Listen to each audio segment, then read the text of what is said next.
ama her zaman İyilikteki küfürleri duy dedi Tanrı. Tutamadı attın yanar oldum. Küllüğü dolduracak yanan oğlum. Bu musavileri başımızda ısıracak tek şeyin adı ise zaman olsun.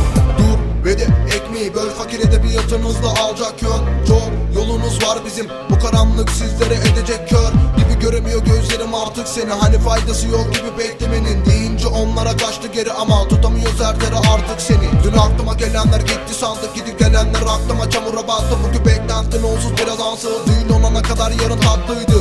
Dört köşe size dar geliyor, mapustan değil evden bahsediyorum. Önce dünyayı gözden geçir, sakin görürsünüz az sabredin. Havalar serin, mevzular derin, tepece girersen sikerler seni. Bir yıkıldım ama hayalim edecek, sevdiğim kız yine rüyama girecek. Rüyama girecek, ailesine parasını verecek. Sevdiğim kız yine başkasına gidecek. Hayallerim var suya düşecek. Bakan gözlerine kaldıramam, yolundayım oğlum uğraşamam. Açıyorum araları görünce gel, saçıyorum paraları sevince sen. Bu senin hayatın koşunca gel. Açamam telefonu siktir git lan.